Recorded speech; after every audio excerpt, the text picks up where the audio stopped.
Hi, my name's Brian and I'm here with my good friend Kate McNeil. Kate's going to talk to us today about energy medicine and in particular how she's using energy medicine and coaching into the One Framework and how she sees energy medicine working in the corporate context. Fascinating stuff. So Kate, tell us more about what is energy medicine?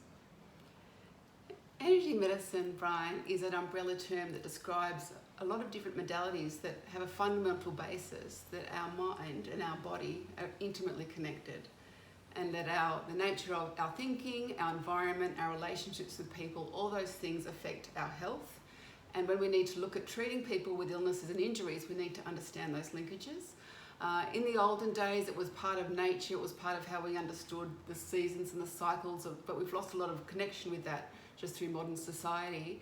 And also, we really know that the research that's coming out now is really bearing true that we are energy. We are actually energy, and we're being able to look at ways of really understanding that in the science world and medicine world and bringing that in. So people like Joe Dispenza, Deepak Chopra, Heart Math Institute, there's a lot of work out there now about basically looking at the energetic systems to get better outcomes for people.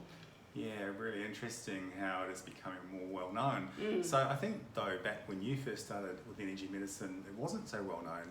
Tell us how you got into it. I got into it about 12 years ago, and I was very sick at the time. So I had been diagnosed with chronic fatigue. I had a constant cold, also had some symptoms of depression and a lot of muscular soreness. So I was desperate. I'd tried everything, like many people who end up seeing me. We've tried everything, and we're willing to give anything a go. And what was the outcome for you? Oh, for me, from the first session, I felt like a car battery that had just been rebooted, that I was completely flat for so long, and to experience that feeling when my body just naturally started to feel like it had energy again and was actually like kick-started the motor, it was just fantastic. What a result. Yeah. So you got this amazing outcome. So what do you say to people, and how do you describe it as being important? Why is it important? Well, if you've got an illness or an injury and you really haven't got any relief, it's very important that you have open mind and you try whatever you need to try to get that relief, because really there's no need to be suffering unnecessarily, is there? It's also important because whether you look at it at the corporate level or society as a whole, we really need to be more active in preventing health issues from arising, because it's really hard. Once we get conditions, it becomes so much harder to manage them. So energy medicine is important to work at both the preventative and the curative aspects. So you mentioned treatments. Is there specific things that you like to treat? There's quite a range, because the nature of energy medicine means it can be applied to many different types of issues. I treat people with anxiety and depression in mental health, and I also treat musculoskeletal injuries that are stubborn and not recovering, and also things like autoimmune conditions or women's health conditions as well. Wow. So back to your other hat that you wear, which is coaching. How do you integrate coaching and energy medicine? How does that work? Well, what I really like about using both, Brian, is that coaching gives a framework for people to say what they want and what they expect from a treatment, and to also have an role in their own health, so they get back in the driver's seat. So I might do some sessions on the energy medicine just to give them a reboot, to either deal with the main pressing issues they're having, and then once we've actually got them in a bit more balance, we can actually talk about the things that are leading to that illness or making that illness or injury worse.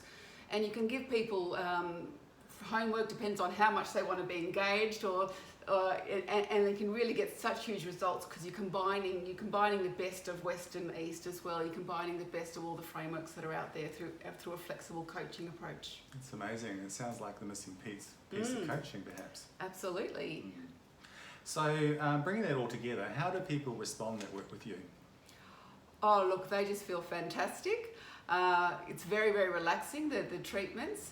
And often I'll get the comment that they don't know what I did, but they're just really, really happy I did it. And it's very satisfying to see that kind of result. Amazing. So your third hat is your corporate world. You've got a pretty full-on corporate role, as I understand it. How do you see this all integrating into that context?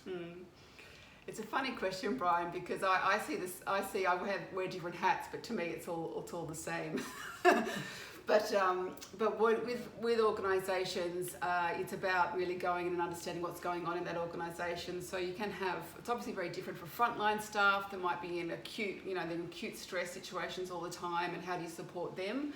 It looks very different to middle managers or executives that basically need to manage time diaries and the kinds of pressures we have with family, and also with COVID, or what's happening around the change of the economy and the pressures on business. So it's hard to sum it all up basically, but I'd say that if you target and you actually look at what's going on in the organisation, you can see where the energy blocks are, and you can see how people, when it's healthy and when it's not healthy, and you can work one-to-one with people, and you can also work with teams to have different types of conversations about how they can work together so they all feel constructive and have that sense of being healthy at work. And I know that you are really focused on bringing all of your skills and self to those that corporate context, those corporate roles.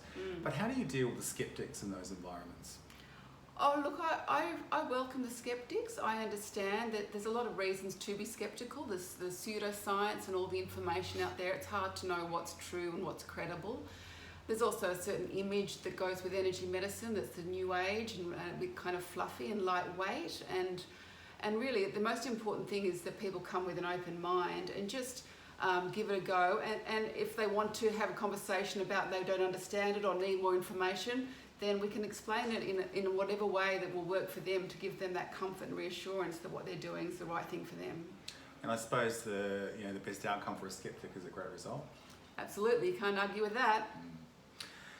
So Kate, that's been a really broad conversation on a few different levels, and I'm really, it's been great to see how you've brought this all together and talking about it in maybe new ways that people haven't seen before. If someone wants to know more about you and what you do, how to get hold of you, how would they do that? Well, I'd suggest looking at my website, katemcneil.com. That's katemcneil.com, and they can contact me through that site for a consultation. Fantastic. Thanks, Kate. That's been great. Thank you, Brian. Thanks.